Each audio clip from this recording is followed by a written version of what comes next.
साथियों, America, Israel, Iran के युद्ध को शुरू हुए 26 दिन से ऊपर हो चुके हैं और यह युद्ध कब तक चलेगा कुछ कहा नहीं जा सकता।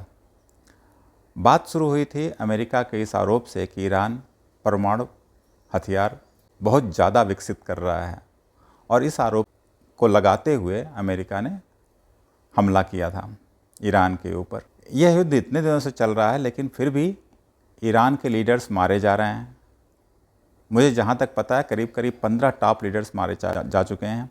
फिर भी ईरान युद्ध में लगा हुआ है और किसी ही बात को मानने से इनकार कर रहा है। जैसा कि समाचार पत्रों में आया है, अमेरिका के राष्ट्रपति डोनाल्ड ट्रंप बोल रहे हैं कि ईरान हमको ऑफ़र कर रहा है पीस निगोशिएशंस के लिए, जबकि ईरान साफ साफ बोल रहा हम पीस निगोशिएशन नहीं करेंगे। हम तब तक लड़ेंगे जब तक हम लड़ सकते हैं और अगर अमेरिका ने वार शुरू किया है तो इसका समापन हम ही करेंगे, हमारी इच्छा से होगा, कब हम समाप्त करना चाहते हैं। साथियों, आपको याद होगा, अगर हम सोचें कि ईरान कैसे इतना लड़ रहा है तो आपको समझना होगा इसके पहले की पृष्ठभूमि।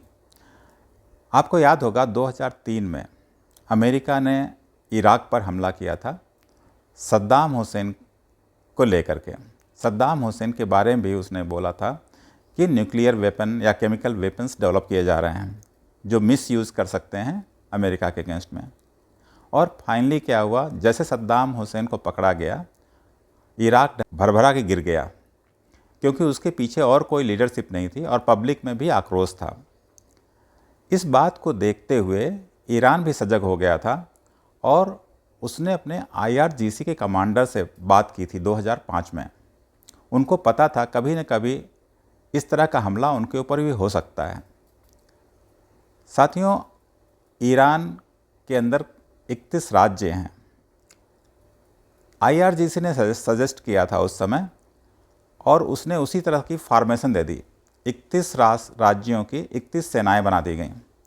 31 सेनाओं में हर सेना के पीछे 3 प्रमुख लगा दिए गए। अगर एक प्रमुख मारा जाता है तो दूसरा प्रमुख ऑटोमेटिकली टेक ओवर कर लेता है और तीसरा प्रमुख खड़ा हो जाता है। इस तरह से अगर आप कहें तो ईरान के पास 31 तरह की सेनाएं हैं जो अपनी उनकी वेपनरी है, अपने उनके आर्म्स हैं, उनका अपना लड़ने का स्टाइल है, उनके पास पूरा एम्यूनिशन का भंडार है जो अलग अलग तरीके से स्टोर किया जाता है। तो आप कह सकते हैं उनकी संरचना, जिसको मोज़ैक भी बोलते हैं, मोज़ैक उस चीज़ को बोलते हैं जिसमें छोटे छोटे टुकड़ों को काट करके एक बड़ी आकृति का रूप दिया जाता है। तो इसकी संरचना 2005 में ही हो गई थी और इसीलिए युद्ध में कोई भी मारा जा रहा है, लगभग 15 टॉप लीडर्स मारे जा चुके हैं, लेकिन फिर भी ईरान युद्ध में जमा हुआ है और हार मानने के लिए स्वीकार नहीं कर रहा है। और अब यह झगड़ा चला गया है आपके हार्मोज स्ट्रेट पे, जो व्यापार का केंद्र बना हुआ है। लगभग 20% विश्व का व्यापार इस स्ट्रेट से होता है, हार्मोज स्ट्रेट से। यह हार्मोज स्ट्रेट एक तंग गलियारा है। वैसे कहने के लिए गलियारा तो नहीं कहेंगे, 2 समुद्रों को जोड़ने वाला यह करीब 55 से 95 किलोमीटर का चौड़ा गलियारा है, लेकिन इसमें यूजेबल जो है, जो समुद्र के लिए, समुद्र वाहन के लिए यूज़ किया जाता है, समुद्र के जहाज़ों के लिए यूज़ किया जाता है, वह केवल 3-3 किलोमीटर का रास्ता है। आने का जाने का 3-3 किलोमीटर का रास्ता है चौड़ा, जिसको शिप्स यूज़ करते हैं। तो इस तरह अब यह विवाद का विषय बन गया है और ईरान की जो पोजीशन है, भौगोलिक पोजीशन है, उससे इस रास्ते पर, हार्मोज स्ट्रेट पर, उसका सीधा अधिकार दिखाई पड़ता है। पहाड़ियाँ हैं चारों तरफ से और वो ईरान के कब्ज़े में हैं। तो किसी भी जहाज़ को जाने आने के लिए एक तरह से ईरान की सहमति की ज़रूरत पड़ेगी, या इस समय उसका कंट्रोल है, ऐसा कह सकते हैं। और ईरान कुछ भी कर सकता है उसमें। सुनने में आया है कि बारूदी सुरंगें बिछाई जा सकती हैं समुद्र के अंदर और बहुत कुछ हो सकता है। तो इसलिए दुनिया तो नहीं कहेंगे, लेकिन कम से कम एशिया की और उसके आसपास के देशों की स्थिति बड़ी नाजुक होती जा रही है, क्योंकि तेल का आयात भारत का, जैसे आप जानते हैं, 60% गैस और तेल उधर से ही आती है, उन्हीं देशों से आती है और हार्मोज स्ट्रेट उसका मेन सोर्स रहता है। मेन पैसेज है, तो उसके रुकने से बड़ी परेशानी हो जाती है, जो भारत में साफ साफ दिखाई पड़ रही है। हालांकि अभी तक हमारे पास कम से कम 60-70 दिन का गैस और पेट्रोल डीजल कोई कमी नहीं है। तो ये है युद्ध की स्थिति। लेकिन जो भी परिणाम हो, आज के समय में अगर युद्ध नहीं रुकता है तो परिणाम स्वरूप कई चीज़ों पे इसका असर पड़ेगा। आपके जैसे कॉमर्शियल गैस के ऊपर इफ़ेक्ट पड़ सकता है, पेट्रोल डीजल के प्राइसेस बढ़ सकते हैं, और अन्य चीज़ों पर भी इसका प्रभाव पड़ना शुरू हो सकता है। जैसे कि मैंने सुना कि कई पदार्थ ऐसे हैं, कई रॉ मटेरियल ऐसे हैं जो विदेशों से आते हैं, और उसके ना आने से भी डोमेस्टिक मार्केट पर प्रभाव पड़ेगा और चीज़ों के दाम बेतहाशा बढ़ने लगेंगे।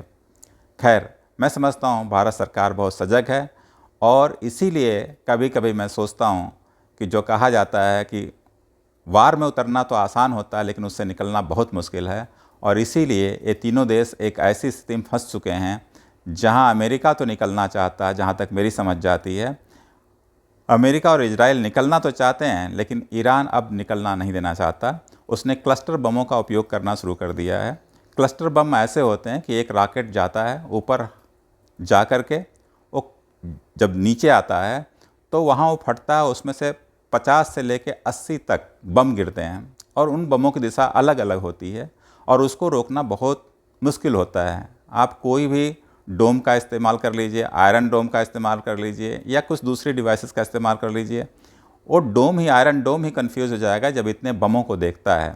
इसलिए ईरान बहुत ज़्यादा अब एग्रेसिव होकर के काम कर रहा है, और क्लस्टर बम ही बहुत ज़्यादा नुकसान पहुंचा रहे हैं। और उसने सबसे बड़ा काम क्या करना शुरू किया, जो अमेरिका के सहयोगी देश हैं जैसे अरब कंट्रीज़, वहाँ उसने बम वर्षा शुरू कर दी है। जैसे दुबई हो गया, कतर हो गया, इन सब जगहों पे उन्होंने भी निशाना बनाना शुरू किया है, जो कि बहुत चिंता का विषय है।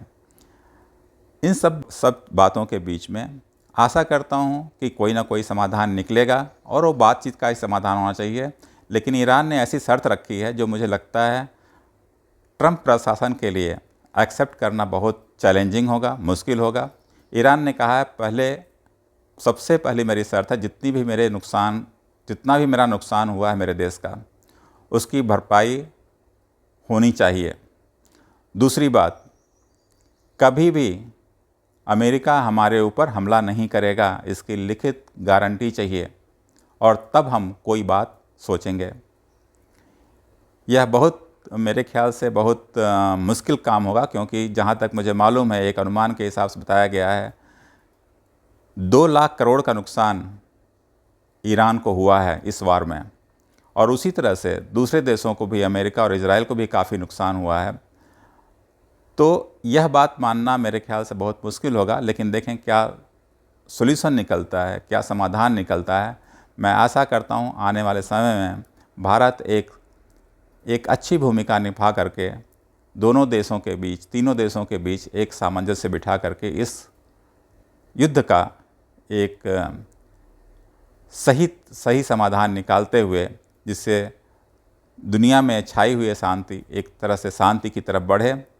इन्हीं उम्मीदों के साथ मैं इस वीडियो का समापन करता हूँ। आशा करता हूँ आपको ये वीडियो पसंद आया होगा। इसके बारे में कुछ और जानकारियाँ देने के लिए मैं फिर से आपके पास प्रस्तुत होऊंगा। अगर आपको वीडियो अच्छा लगा हो तो अपने सुझाव और विचार हमें ज़रूर लिखें, लाइक, शेयर और सब्सक्राइब भी करें। धन्यवाद। जय हिंद।